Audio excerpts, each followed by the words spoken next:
مساء الخير مرحبا بكم في حلقة جديدة من برنامج تيجيني تولك. Bonsoir. Ce soir, je reçois deux invités de marque. Siham Hadioui et Oussama Ben Ali. Oussama Ben Ali que vous connaissez, qui anime une émission très célèbre sur Maghreb TV, Culture Mag, qui va devenir bientôt Oussama Live.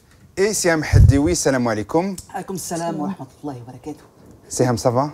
Alhamdulillah. Alors, vous êtes nos invités ce soir parce que vous allez bientôt présenter une pièce de théâtre, une nouvelle pièce de théâtre que vous avez coécrit, coproduit, co-mise en scène. Exactement. Cocorico. Coco Chanel et alors, l'émission, elle s'appelle L'amour est dans le blé. Donc, on va essayer de faire la promo de cette pièce de théâtre, mais sans concession. Sans concession. On va tous dire sans tabou ce soir. On va parler de manière franche et directe. Exactement. C'est pas parce que tu es animateur ici à Oussama qu'on va être plus tendre avec toi. Mais je sais pas ce qui peut se passer pendant l'émission. Là, j'ai un verre d'eau, là, j'ai les lunettes. Moi, je viens jamais, je ne veux pas payer ces erreurs. Hein. Si vous avez des comptes réglés dehors. C'est un bienvenu, c'est la première fois que vous venez que vous passez sur Maghreb TV. Non, je pense que j'ai déjà invité pour faire la promotion de la pièce 380 jours. D'accord. Elle était là avec Ismaël Akmal. La toute première émission en plus. Toute première émission, exact. Elle a inauguré mon émission. Et là, elle vient pour la deuxième fois chez toi. Alors, on peut dire que vous êtes deux jeunes artistes bruxellois. On peut dire. On peut dire ça. On peut dire ça, très bien. On revendique même nos couleurs bruxelloises. On aime ça. Ouais. Molenbeekoise. Voilà. I love Molenbeek. Ouais, tu fais la promo de Molenbeek parce que vous allez jouer la pièce de théâtre à la Maison des Cultures de Molenbeek. Exactement. C'est très malin de ta part. Moi, je suis Molenbeekoise. Hein. Ah, vous êtes Molenbeekoise aussi? Moi, je suis Molenbeekoise. J'ai pas le pins parce que qu'il y a un avec un, en fait. Ouais, ça se voit que c'est lui l'intrus parce qu'il la met. Parce que quand on est Molenbeekois, on est Molenbeekois de cœur. Exactement. Ce qui est votre cas. On va se tutoyer, Siham. On peut se tutoyer. Parce que je tutoie Oussama, ça va être dur. Ah, ouais. Lui, je tutoie, toi... Je vous vois. Alors, l'amour est dans le blé. Alors, qui va peut-être nous faire une petite présentation de cette pièce de théâtre? Ouais, je vais commencer. L'amour est dans le blé, c'est l'histoire d'un père au foyer, en fait. On a essayé d'écrire un peu sur un sujet qui change, mais qui est surtout d'actualité, puisque les pères en foyer, on n'en parle pas souvent. Pourtant, il y en a. Alors, donc voilà, Oussama qui est ce jeune papa qui galère un peu avec son petit bébé. Et moi, je joue donc le rôle de l'épouse, cette femme un peu carriériste qui va du coup se donner à fond dans son travail et qui va essayer de rester mère et femme, superman, super maman en même temps. C'est une comédie? C'est une comédie dramatique. C'est-à-dire, nous, on vient du stand-up, donc automatiquement, quand on écrit, on a cette fibre à faire rire. Et on a décidé de rajouter cette touche dramatique, puisque dans les couples, c'est pas tout le temps rose. Donc on a essayé de mettre tout ça sur scène.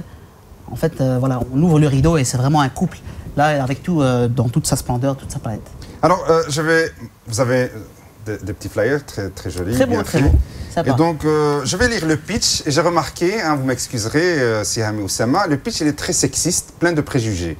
Alors, je ne sais pas si vous l'avez fait exprès ou bien ça ressort comme ça. Quand on présente la femme, donc c'est la mauvaise, comme par hasard, et l'homme, c'est lui le beau, le gentil, tout ce qu'on veut. Je vais vous lire très brièvement le pitch. Elle, carriériste invétérée, obsédée par la réussite professionnelle et sociale, comme si c'était un mal. Alors que c'est tout à fait naturel. À bien y penser, les enfants, et cela d'où qu'ils puissent venir, elle ne veut pas en entendre parler. Donc ça veut tout dire. Des femmes qui... Et l'homme, j'ai pas terminé, lui, homme enfant d'une grande sensibilité. Aïe, aïe, aïe, aïe. Il est passionné par le bio, la nature, l'environnement et Dragon Ball, etc. Le recyclage, l'écosystème, son Goku, son quotidien. Donc toi, tout ce qui est beau, tout ce qui est bien, elle, la carriériste, parce qu'on a une vision un peu négative des gens qui veulent réussir leur carrière. Et donc, malheureusement, c'est ce préjugé qu'on a à Siham. Justement, c'est voulu ou... C'est voulu, c'est même pas une question de bon ou de mauvais, c'est dans la pièce même, là on présente un peu les choses telles qu'elles sont, dans la pièce même, elle, on va la découvrir, on va découvrir une Siham plus sensible au fur et à mesure de la pièce, au fur et à mesure de l'histoire. Moi qui suis très, on va dire, qui joue un personnage très, très gamin, eh ben, à un moment donné, il sera très mature aussi. En fin de spectacle, il va devenir, donc on change. Là, on présente la pièce, c'est normal, on ne va pas décrire tous les personnages en fonction de la chronologie de la pièce, mais ils changent, c'est ça qu'on essaie de chercher dans cette pièce-là. Ce qui est intéressant aussi, c'est que là, il y a un enfant qui va venir juste au début, au deuxième, troisième scène du spectacle. Donc c'est aussi intéressant de voir l'évolution de ces deux personnages, comment est-ce que de deux jeunes adultes on va se transformer, moi, en une bourreau du travail et lui en un papa poule, alors qu'au début, on n'est pas du tout comme ça. C'est aussi ça qu'on voulait un peu, qu'on trouvait intéressant de montrer, de faire une réelle évolution. Mais le message, finalement, que vous voulez passer, c'est quoi? Déjà, ça existe. Quoi, ça existe des hommes? Ça existe déjà des femmes qui travaillent. Non, mais ça existe, ça, on n'a pas besoin d'une pièce de théâtre pour le dire. Non, mais je veux dire qu'ils travaillent et qu'ils ont un enfant. Oui, mais ça existe. Ça existe. Et que le père s'occupe de tout, ça existe aussi. Et en fait, c'est une comédie contemporaine. On essaie d'illustrer un peu des cas qui se passent plutôt, vous voulez dire de plus en plus. Plutôt que c'est un homme arabe qui s'occupe de son enfant. C'est pas ça, un homme arabe? Ouais. Non, pas du tout. Là, justement, là... Parce qu'il y a beaucoup de préjugés aussi à ce niveau, que les hommes arabes sont des machistes, sexistes. Non, pas du tout. Justement, ils ne s'occupent pas de leurs enfants, pas de ménage à la maison. Justement, dans cette pièce, si vous avez remarqué bien, si vous avez très bien marqué le descriptif et aussi le flyer ou l'affiche, il n'y a pas de nom. Elle n'a pas de nom, lui, il n'a pas de nom. Donc, on n'a pas voulu lui donner une couleur culturelle à ces personnages. Même l'enfant, il n'a pas de nom. C'est elle et lui. C'est un homme, une femme, un mari, un époux, une épouse. Et voilà, je pense que pas besoin de mettre des barrières. Je pense que l'amour et l'histoire du couple, ça concerne toutes les cultures, toutes les couleurs et toutes les origines. Ici aussi, par rapport à ça, c'est vrai que la pièce, elle est assez... On va voir l'image aussi de l'affiche qui va apparaître en plein écran, comme ça pour nos téléspectateurs ici, par qui rapport vont la découvrir avec nous. Par rapport à cette pièce, c'est vrai qu'elle est assez représentative en fait, d'une société actuelle. Et aujourd'hui, avoir un prénom ou un nom de famille, c'est très, ça caractérise très vite. Par exemple, tu t'appelles Mohamed ou tu t'appelles Jean.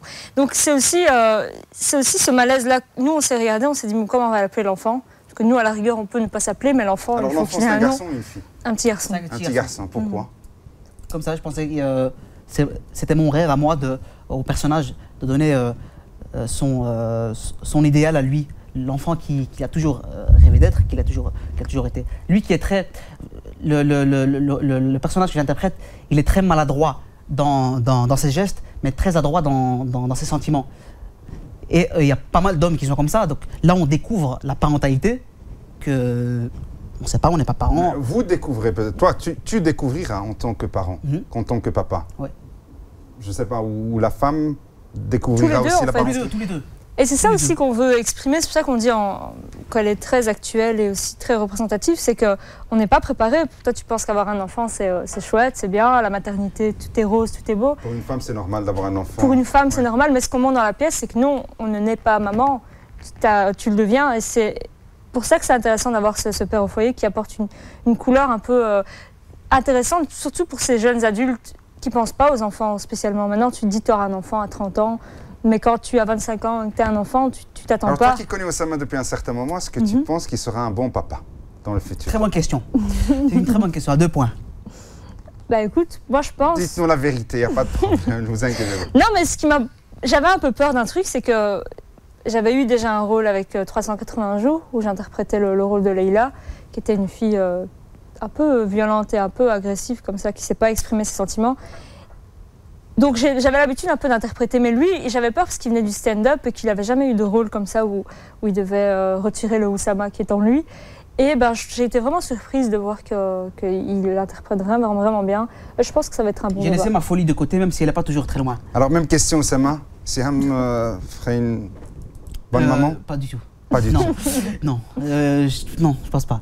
Non, après, je sais pas si elle ferait une bonne maman, mais elle devient dans la pièce, je commence par la pièce, elle devient une très bonne maman et lui un très bon papa. C'est des papas exemplaires, ça termine avec une touche un peu sentimentale. Mais on va aller voir au fond de la pièce, dans le fond, ils sont tous les deux maladroits. Ils savent pas, son enfant il vient comme une espèce de tare, lui qui voit en lui son enfant, elle qui va devenir même jalouse, on va dire. Alors, on aura droit à des, je ne sais pas, à des scènes de ménage, à des drames, à des situations comiques dans cette pièce de théâtre? Ouais, je pense qu'on a un peu regroupé tout. Hein. Il dit bien, dans la vie c'est une comédie, mais dans la vie, il y a aussi des drames. Et c'est intéressant parce que c'est vrai que, bon, déjà, la grossesse, il y a des chouettes scènes où on a vraiment pris du plaisir à les écrire, à les jouer. Le fait qu'elle soit une femme enceinte, c'est pas toujours... on dit, voilà, c'est rose, c'est magnifique, c'est beau, une femme enceinte. Mais là, moi, avec ma maladresse, je lui fais, je lui rappelle, c'est très physique. Et la caricature assez pas mal dans la pièce. Donc il y a y a des passages un peu dégoûtants, on va dire. C'est vrai, on va découvrir ça peut-être. Malheureusement, on n'a pas des images de la pièce de théâtre parce que vous n'avez pas encore tourné. Donc la première, c'est à la Maison des Cultures. Quelle date? Le 10 octobre. Donc je sais pas, je rappelle qu'il y a déjà 3 dates qui ont été fixées, que c'est déjà sold out. Ouais. 10, 11, 12 octobre, c'était sold out depuis hier. C'est génial ça, c'est magnifique. Il y a eu une forte demande. Et c'est que vous êtes connu déjà? Vous faites déjà sold out On a un public, ça on va pas le négliger. Et un public, et aussi le fait, c'est une pièce, on va dire, originale, le fait de parler du père au foyer, parce qu'on voit pas mal de pièces de théâtre qui parlent d'amour, un couple, enfin un couple, une femme et un homme, avec les clashs, etc. C'est de la pure comédie. Là, on essaie de mettre le père au foyer en avant, et ce côté un peu... Alors, il y a déjà une 4e date qui a été fixée, donc pour les téléspectatrices, téléspectateurs qui nous regardent, ils ont encore une chance d'aller peut-être chercher une place. On a rajouté le dimanche 13, en fait, le lendemain, à 15h. 13 octobre. 13 octobre, ouais. Et donc, les gens qui veulent avoir des places, comment ils doivent procéder? Alors, ils réservent directement via la Maison de Culture au 02 415 86 03. Donc voilà, il faut vite appeler parce que déjà, avant de l'annoncer, il y a déjà eu des fuites et il y a déjà plus de presque la moitié de réservés. Ok. Siham, tu connais beaucoup de jeunes filles de ton âge, des jeunes filles bruxelloises, d'origine maghrébine ou pas, et qui se marient. Donc, est-ce qu'ils te racontent comment se passe leur début de mariage? En tout cas, comment ça se passe, cette première expérience pour ces filles? En tout cas, ce qui est sûr, et d'où l'importance, je pense, de cette pièce, et aussi peut-être le succès un peu qu'elle a eu, alors que personne n'a vu cette pièce, parce qu'on est bien d'accord, c'est vrai. Je pense que c'est justement du fait qu'elle a été écrite avec des témoignages beaucoup, puisque moi, j'ai pas d'enfant, lui non plus. Donc, obligé, on a dû aller un petit peu chez les gens pour... Lui, peut-être. Oui, peut-être, on n'a pas... Ça va, t'as fini? Tu peux parler, tu peux continuer. Et alors, clairement, mes copines, voilà, directement, c'est sûr qu'après, une fois que tu es mariée, tu racontes plein de trucs. Donc, mais qu'est-ce qu'elles racontent? Leurs maris, de manière générale, est-ce qu'ils sont plus coopératifs pour, je sais pas, est-ce qu'ils font aussi à leur manière des tâches ménagères ou pas du tout? Ou bien c'est vraiment l'homme comme on le connaît dans les préjugés? Plus ou moins 2 ans de mariage. Donc avant 2 ans, tu peux pas bien savoir la nature. Il faut que je revienne dans 10 ans voir. Parce qu'aujourd'hui, ils font tous le ménage. Faut voir après. C'est tendance. Hein. On a essayé de faire une pièce tendance parce que c'est un sujet aussi tendance, le père au foyer. On voit de plus en plus de pères au foyer. Ça intrigue par des simples petits gestes. Même moi, je commence à faire le ménage. Bon, j'ai pas le choix aussi. Mais je veux dire, c'est le fait de voir un père faire la cuisine, par exemple, avant, c'était peut-être mal vu ou un peu différent. Mais maintenant, c'est très tendance. On voit plus les pères s'investir dans la vie. Alors, vous êtes deux artistes d'origine maghrébine, d'origine marocaine. Dans la communauté marocaine, comment ça se passe? Est-ce qu'il y a toujours cette idée du père, je ne sais pas, qui impose sa personnalité au foyer, ou bien c'est un jeune père moderne qui partage les tâches ménagères peut-être avec sa femme, qui s'occupe des enfants? Je ne sais pas, comment ça se passe dans la communauté, surtout pour les jeunes issus de cette communauté maghrébine? Ici, moi, je suis issue de la 3e génération, puisque mon grand-père, déjà lui-même, était venu. Donc, allez, je ne sais pas si je suis vraiment une référence, on va dire, ou en tout cas, je parlerai juste de moi ou de ma famille. Mais bon, après, ça dépend. Tu as des... Je ne sais pas comment expliquer ça. En fait, comment ça se passe? Qu'est-ce que tu entends, Siham? Allez, notre famille à nous, c'est vrai que c'est des familles assez patriarcales, finalement, où c'est le père. Pas tant que ça, quand même, parce que ça reste la mère qui a les rênes de la famille en main. Mais ça tend, à mon avis, ça tend à... Je ne vais pas dire disparaître, mais c'est sûr, si on est nous-mêmes... Maintenant, on se considère comme beaux bruxellois avec tout ça dépend, ça, ça se dissout. Ouais, mais avec une charge culturelle maghrébine. Oui, donc bien sûr, ça c'est sûr. On tient nos racines. Oui. C'est-à-dire les racines de nos parents, on les valorise et on les... Et donc toi, tu vas, je sais pas, partager les tâches ménagères avec ta future femme, Oussama? Avec plaisir. Voilà, un cœur à prendre, mesdames, mesdemoiselles. Contactez-moi au 0486. Donc voilà, un homme qui est prêt à partager les tâches ménagères, à faire plus peut-être, à repasser aussi. À repasser, vous savez. Oussama Ben Ali. Tout dépend. Après, il est unique. Il faut trouver l'équilibre sympa. Après, chaque couple, c'est aussi du cas par cas. Mais là, dans la pièce, il n'y a pas de couleur culturelle. C'est madame, monsieur, c'est l'amour qui prime. Et voilà, l'amour est dans le blé. C'est même pas qu'on s'est forcé à retirer le truc, c'est que c'est venu naturellement. c'est important aussi de montrer qu'il y a une génération de, comme je les appelle, les belgo-bruxellois, où on est là à Bruxelles, c'est plein de diversité, tout ça, donc forcément, on n'est pas tout à fait les mêmes que nos parents. Et nos enfants seront encore plus différents que nous. Parlons de cette diversité. Toi, tu es une jeune artiste qui porte le foulard. Comment ça se passe? Je pense qu'il y a beaucoup de gens qui soutiennent parce qu'ils trouvent ça justement, c'est tellement déjà difficile peut-être de s'affirmer avec le voile et tout. Personnellement, j'ai pas vraiment eu de barrière à cause de ça. C'est parce que peut-être juste je commence, ça fait que 3 ans, je sais pas. Mais en tout cas pour moi, parce que quand je suis sur scène, après 2 minutes, on l'oublie parce qu'il fait partie de moi. Et donc je sais pas vraiment répondre à cette question. Il fait partie même, moi je l'oublie en fait. Donc j'ai des amis qui ne sont pas arabes spécialement, qui m'envoient des castings, mais ils oublient que je porte le voile. Là, je lui fais OK, tu sais que je ne peux pas être chroniqueuse RTBF, t'as oublié un truc. Elle dit quoi? Ben non. Ah ouais, et alors? Tu vois, donc au plus tu fréquentes, au moins tu le vois en fait. Donc c'est aussi ça que je ne le sens pas vraiment. Je t'ai entendu tout à l'heure, tu réfléchis en tant que belgo-bruxelloise, d'ailleurs tu l'as dit toi-même, mais dans les faits, tu ne tournes pas uniquement que dans ta communauté d'origine. Tu fais des pièces avec Oussama, tu présentes à Molenbeek, tu parles des choses qui intéressent la communauté aussi. Par exemple, tu as dit que tu n'as pas eu de barrière, mais est-ce que peut-être, je ne sais pas, est-ce qu'il y a une troupe belgo-belge qui a fait appel à tes services? On a déjà été joué plusieurs fois. Avec qui? Devant, on était... Non, devant. Est-ce que vous avez joué dans une troupe belgo-belge, dans une scène bien connue? Nous, ici, il faut savoir qu'on commence. Donc, déjà, les 3 dates, il faut déjà qu'on voit notre spectacle nous-mêmes. Puis après, il y aura sûrement une réécriture. Mais aller après, c'est vrai que si, par exemple, je vais démarcher pour aller jouer dans un festival et qu'après, effectivement, je sens qu'après la 3e tentative, on nous éjecte pour une bête réponse. Tu sais, genre, quota diversité, ça j'avais entendu. Hein. Un quota diversité déjà atteint. Sans le foulard? Non, mais sans le foulard, de toute manière, je pense qu'on prend la pièce comme elle est, tu vois. Après, en tout cas personnellement, j'ai jamais eu le cas. Maintenant. Mais tout à l'heure, tu as dit, ça c'est très important, tu as dit je ne peux pas être chroniqueuse à la RTBF, tu as dit comme boutade, mais c'est révélateur. Donc, est-ce que tu penses que ton foulard peut être une barrière pour ta carrière? Après, est-ce que tu es prêt à sacrifier le port du foulard pour réussir ta carrière? Parlons de la carrière parce que tu es une femme carriériste dans la pièce de théâtre. Jamais. Voilà, l'homme qui parle à la place de la femme. Jamais. Ça, c'est encore le préjugé. Jamais. Pas ça, là. Non. Là, yeah. Est-ce que tu es prêt à sacrifier ton foulard pour réussir ta carrière de comédienne et devenir une grande comédienne belge? Je suis déjà une grande... Mais déjà, c'est déjà une grande comédienne avec son foulard. Je ne sais pas, la RTBF qui vous propose un poste de chroniqueuse, justement, mais sans ton foulard. Est-ce que tu accepterais? Je pense qu'ils vont se faire lyncher, puisque tu peux pas faire ça en 2013, c'est pas possible, tu vois. Mais si. Mais comme ça, le dire que c'est parce que c'est à cause de ton foulard, ils viendront pas. Non, regarde. On n'accepte pas des employés par rapport à la boutade que j'ai parce qu'elle porte le foulard ou parce qu'elle porte un signe religieux. C'est mais une ça réalité. dépend. Moi, je travaille avec mon foulard. Pourtant, je travaille dans un grand laboratoire à Braine-l'Alleud, où il n'y a pas beaucoup d'étrangers.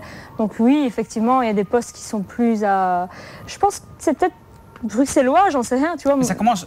Non, mais ça commence à changer. On termine avec si tu permets, Oussama, entre le choix, entre le foulard et ta carrière de comédienne, tu choisirais quoi? Elle fait les deux. De toute manière, il n'y a pas de choix à faire, puisque c'est comme ça. Je veux dire, il n'y a pas de choix. Moi, j'ai peut-être l'avantage je sais qu'à la base, je suis scénariste. Donc à la rigueur, c'est moi qui vais te proposer du travail plutôt que toi, tu vois, à la base. Donc, par contre, par rapport à RTBF, ce que je veux dire... C'est un exemple, hein, il ne faut pas que nos amis de RTBF voient quelconque malice dans cet exemple. Voilà. Non, ça ou n'importe, c'est qu'il faut accepter qu'il y a une... Je dis que je ne pourrais pas postuler parce que je sais très bien qu'ils ont une espèce de ligne. Mais c'est grave, donc tu te mets déjà des barrières, mais tu non, c'est pas ça, c'est que... Tu ne veux même pas postuler. Mais c'est pas ça, mais tu sais, dans cette annonce-là, en tout cas, ils recherchaient une femme très moderne. Tu sais, à un moment... Oui, mais en tant que comédienne, est-ce que tu ne peux pas jouer ce rôle de femme, je ne sais pas, sans foulard, parce que tu fais de la comédie, ou bien tu fais de la comédie halal, uniquement avec foulard? Uniquement, tu réponds à des rôles qui sont joués par des femmes qui portent le foulard. C'est pas très comédienne, ça, universel. Je vais te dire un truc. C'est vraiment une comédienne communautariste. Voilà, moi je ne joue que des rôles qui cadrent avec l'image que j'ai d'une femme musulmanes qui Pas du portent tout, le mais justement, foulard. dans la pièce, elle. Parce qu'il y a des femmes musulmanes qui ne portent pas le démonte, foulard. Attends, me défends pas. Je veux me défendre. Ouais, on va terminer avec ça. Mais je veux Mais pas non, non, te... c'est intéressant. Ah, pas du Moi, tout. je Moi, j'ai porte Non, parce aucun qu'on parle de la complexe. carrière. Moi, Oussama je est prêt à porter le foulard. Moi, Oussama je est prêt à tout. Ah non, non, mais qu'on soit bien d'accord, moi j'ai aucun complexe avec ça. Hein. Parce que c'est des questions auxquelles je suis préparée depuis. Voilà, ça fait 3 ans que je fais ça. Je sais répondre à des questions, c'est pas un souci. Par rapport au foulard, moi je pars du principe que si au début de l'histoire du théâtre, il y a des hommes qui jouaient des rôles de femmes, c'est qu'à un moment, les critères de sélection, c'est plutôt les gens qui ne veulent pas l'accepter qui devraient se remettre en question. Parce que si moi je pars du principe qu'un homme joue le rôle d'une femme, c'est qu'à un moment la magie du spectacle elle existe, tu vois. Et si moi en tant que femme voilée j'ai envie de jouer une carriériste, ben je le fais. Ou si la personne elle me dit j'ai envie d'une Mais blonde. tu m'as pas répondu, c'est est-ce que tu es prête à jouer? Mais bien sûr que non, sans foulard, ben, Voilà, c'est pas possible. exactement. Alors, Elle le fait Oussama. Non, non, non, mais, non, mais La pièce. Non, mais je respecte, c'est ton point de Si, vue. Moi, mais je je ne veux porte dire- pas de jugement, j'essaie de comprendre. Mais bien sûr. Donc, toi, tu n'es pas prête à jouer un rôle d'une femme qui ne porte pas le foulard. Non, parce que si on me dit. C'est pas Par exemple, très... tu me dis j'ai envie d'une blonde. Tu viens chez moi, tu fais voilà, j'ai un Bon, rôle. on peut te mettre une j'ai envie perruque d'une- de femme. Non, mais écoute, Oui. tu vas venir, j'ai envie d'une blonde. Ma première question, ça va être pourquoi une blonde? Pourquoi une blonde? Tu veux une femme débile qui fasse un peu. Je dis pas que les blondes sont débiles, mais c'est aussi ça la question. Donc c'est beaucoup plus profond que ça. Si tu as envie d'une blonde, c'est quoi? Tu veux jouer une aguicheuse? Bah, je peux Non, jouer. mais c'est des tu vois ce rôles que de je veux dire. cinéma, c'est des rôles de théâtre. Voilà, il faut. Mais bien, après, je C'est comprends comme tout à ton fait, rôle c'est dans normal. cette pièce de théâtre. Oussama, toi qui es prête à tout, mais tu n'as pas besoin, tu es déjà une star, Oussama. Non, Tu le sais déjà. I know that. I think that it's very T'as déclenché le bouton, mais là, la extensive pousse-terre. to know that. What is your questions? Continue. Cheikh Oussama avec ta barbe. Alors, c'est quoi ce nouveau look, hein, Oussama? C'est un look, voilà. Je me suis dit, je vais laisser pousser la barbe, voilà. Tu peux me poser les mêmes questions que tu as posées avec le foulard. vous allez dire, maintenant, ne te transforme pas en Cheikh Oussama. Reste Cheikh. Oussama. Non, Cheikh pourquoi pas? Oussama, Pourquoi ouais. pas? Eh, la barbe, Un jour, c'est très bon Inch'Allah. pour la santé. Ouais. Inch'Allah, Ouais, mais Inch'Allah, Cheikh un jour. Inch'Allah. Pourquoi pas? Voilà, ça, c'est un titre d'une pièce de théâtre. Ouais, c'est ça. Inch'Allah, Non, Cheikh, pourquoi pas? un jour. Inch'Allah, si Dieu me donne la possibilité de diriger une mosquée, avec plaisir. Ça serait un honneur pour moi. Voilà. Et est-ce qu'il y a peut-être, voilà, puisque tu en parles, est-ce qu'il y a, je ne sais pas, vous renvoyer à des anecdotes religieuses dans votre pièce de théâtre? Non. Est-ce Pas que du la tout. religion a un rôle dans ce couple? Pas Non. du tout. Non, c'est un couple. T'as pas le temps de toute Neutre. façon entre. Ouais, mais dans la vie aussi tous les jours, t'as pas le temps. T'es entre les devoirs, entre les pampers, entre les trucs. Mais c'est- Après, Mais effectivement, il y tu a la entendras partie d'autres qui disent personnelle. Masha'Allah ya ukhti, kayfa la, hunalika al-waqt. Non, Hein? non, ils diront pas ça parce qu'ils seront. Il n'y a même pas la place pour intégrer la religion ou par exemple, allez, pourquoi pas le tennis ou un autre truc. Parce que là, c'est l'amour, ça n'a rien à voir, ça n'a rien à voir. Sur scène, la religion, là, on est très, en tout cas, on est très pratiquants, les musulmans, alhamdoulilah, on le revendique. Après, je vois aucun inconvénient à être, et aucune contradiction à être musulman et comédien. Si les musulmans le revendiquent, c'est une grande Ah, comédienne. bien sûr, je pourrais aussi être j'ai- musulmane et carriériste. J'ai la ça aurait rien chance, changé du tout. de travailler avec elle. Oh, ouais. Et il y a pas mal de filles, Ça, en c'est foulard. gentil, Oussama. Ouais, non, il y a pas mal de filles en foulard qui travaillent, comme je pense à Yehsen, à Hawash de la pièce 380 jours. Je pense à Yousra. Il y a une nouvelle vague en fait qui Ouais, se disent, mais voilà, zut, elles maintenant- jouent entre elles, en fait. Non, pas du tout. pas C'est vrai, très elles viennent de jouer à- communautariste. Elles viennent de jouer à Verviers et Ouais. elles ont une Non, non, chouette saison qui mais commence. toujours avec les mêmes équipes Mais- d'origine maghrébine, des thèmes qui tournent sur Non, mais c'est même pas. En tout cas, la nous, quand on fait problématique une des équipe, jeunes maghrébins. Quand j'ai travaillé avec CM, nous, on dit même pas, voilà, non, il me faut une blanche ou bien il faut un noir, comme ça, je respecte le quota ou je respecte la diversité. Non, nous, c'est le talent qui prime. C'est le talent. Après, comme on l'a dit très bien, il y a un ami à moi que j'adore, je lui fais un petit coucou, Ismaël Aklal, il a fait, est-ce qu'une troupe que de blancs, on va dire que de blancs, vont dire qu'il manque un peu de la diversité? Non, ils vont pas se poser cette question, il manque un Marocain ou un Noir. Ah ben nous, c'est pareil, nous. C'est même pas qu'on veut pas, c'est que, voilà, c'est comme ça. Pas besoin, tu vois. Nous, on prime le talent. À la rigueur, C'est il le y a talent. un noir ou un truc, mais il n'y a pas de complexe. Ça vient comme ça vient. Puis surtout, le 381 jours, c'est l'histoire d'abord de Bruxellois qui sont confrontés à des problèmes. Mais c'est pas des Arabes ou. Et Tu puis vois si on était par exemple d'Abidjan, par exemple, on aurait fait une pièce, eh ben, là peut-être il y aurait eu plus de noirs. C'est même mathématique, j'ai envie de dire. Là, on est à Bruxelles, il y a pas mal de diversité, il y a une culture qui est là. Et voilà, nous, on se base sur le talent et sur la affinité. C'est vrai, le talent est dans le sang, on n'a pas besoin d'études pour ça, mais vous ne pouvez pas nier que pour Ah oui, oui. beaucoup de jeunes, c'est aussi important d'avoir une Non, formation mais moi, hein, je suis pour tout à les fait aider d'accord avec peut-être toi, à... bien sûr. je vais rejoindre ton avis et aussi celui de Sama qui dit, bon, effectivement, que quand tu as un talent, c'est pas parce que tu fais pas l'académie ou que tu pourras pas y arriver, c'est sûr. Par contre, après, ce qu'il faut, c'est se former. Se former, ça c'est indéniable. Diction, posture sur scène, tout ça, ça prend du temps et il ne faut pas négliger. Est-ce que ces jeunes issus de cette communauté, de ces communes comme Molenbeek, ils ont l'accès à ces centres de formation, à ces académies, à ces, je sais pas, à ces conservatoires, à ces cours de diction, etc. Bah ici, les cours de diction, certainement, parce qu'il y a de plus en plus d'ateliers qui viennent. Même si ce n'est pas des écoles, ça reste des petits ateliers où on est généralement 5-6 et où ça se passe très bien, c'est entre adultes. Mais bon, il y a sûrement des trucs pour justement, les à la plus Maison de jeunes. Culture, il y a des ateliers, ils font des ateliers de C'est théâtre. vrai qu'en plus, à la Maison de Culture. Donc, pas mal de centres culturels font des ateliers. Oussama, toi, il y a beaucoup de jeunes qui viennent vers toi, qui veulent peut-être aussi devenir comme toi, stars et artistes. Est-ce qu'ils te demandent des conseils, Oussama? Bien sûr, ils me demandent des conseils. Après, je leur en donne avec plaisir, sans aucune prétention et sans...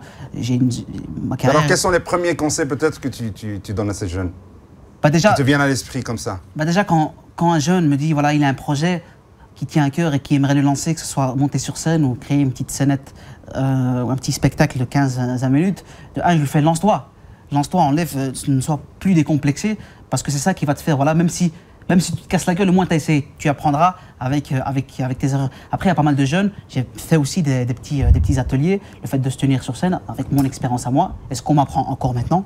J'ai la chance d'avoir des grands frères, comme Ismaël Saïdi, metteur en scène, Issa Makel, Mohamed Wachen, pas mal de grands comédiens qui nous aident et qui nous aiguillent chaque jour, chaque semaine. Donc c'est les conseils que je peux donner, les conseils que je reçois encore maintenant. Siham. Ben moi, si je peux donner au moins un conseil, c'est d'accepter le fait qu'on débute. C'est pas une honte de débuter, c'est pas une honte d'avoir un premier projet. Je dis ça parce que j'ai eu la chance de réaliser ma première web-série cet été. Et c'est vrai que je me suis retrouvée au milieu de professionnels. Et là, tu as deux choix. Soit tu fais genre, je suis aussi professionnelle et après, ça marche pas. Ou alors, tu dis, écoutez, voilà, c'est mon premier projet. Et généralement, les gens sont beaucoup plus indulgents quand ils savent. Tu as un truc qui est une innocence comme ça, ils vont vouloir t'aider. Parce que justement, tu ne connais pas et tu leur demandes leurs conseils. Donc le premier conseil que je peux donner, c'est d'accepter le fait qu'on ne connaisse pas tout et qu'on a une première fois et savourer et apprendre, vraiment accepter, pas avoir de l'orgueil, demander. Puisqu'on parle de couple, est-ce que vos parents vont assister à cette pièce de théâtre? Ah, bah moi j'aimerais bien que les miens puissent. Ici, bon, la date s'est remplie tellement vite que j'ai oublié de mettre les invitations pour mes parents. Oh la honte! Ouais, je sais, Oussama, tes parents viendront? Voilà, toi. Avec plaisir. Je ne sais pas si ce sera pour les trois premières, mais d'office, ils viendront voir. Mais tu ne les as pas encore invités, toi aussi? Voir ce spectacle. Non, on a d'abord envoyé les frères et sœurs pour venir voir et filtrer. Peut-être pas la première. Puisqu'on savoir qu'il y a nos parents déjà dans le public, ça rajoute un stress en plus. Stress, ouais. Donc ça c'est normal, c'est inévitable qu'on invitera nos parents. Mais ils sont venus, hein. Ils sont venus. On a eu la chance de jouer au Cirque Royal avec Stand Up. Et mes parents sont venus pour la première fois et c'est vrai qu'ils étaient... Alors ça, j'ai remarqué qu'il y a un public pour ça. Vous faites vraiment à chaque fois salle comble. Il y a beaucoup de gens qui vous connaissent. Il y a beaucoup de gens qui viennent. C'est toujours sold out pour vos spectacles. Et pour les autres aussi, hein. Je me rappelle aussi qu'il y a une super pièce qui a été jouée, La vie... oui, La vie, c'est comme un arbre. C'est comme un arbre. Ouais, 380 jours. Qui a eu beaucoup de succès. Donc je vois qu'il y a beaucoup de jeunes issus de la communauté qui font du théâtre et qui, en tout cas, ils ont du succès. Ah oui, mais c'est un moment... C'est un fait. Tu sais, je pense que c'est aussi avec ce climat où on essaye de creuser, tu sais, le clivage entre les Blancs, les Arabes. Je pense que c'est représentatif aussi de cette ville, de cette belle Bruxelles qui a envie d'effacer à un moment tous ces trucs de différence. C'est des gens qui ont envie, donc dès qu'ils voient que des gens, bah voilà, tu fais un spectacle, tu les représentes un peu mais en bien, tu vois. Là, c'est plus, tu regardes le journal fait divers ou sur la DH, là c'est des gens qui font des choses bien et on a envie de montrer qu'on soutient. C'est ce qui explique peut-être que 99% des spectateurs et spectatrices sont d'origine maghrébine. 99, je dirais pas 99. 98. Non. Ouais, j'ai été, hein, Oussama. C'est pas une honte, personnellement, moi, c'est avec plaisir.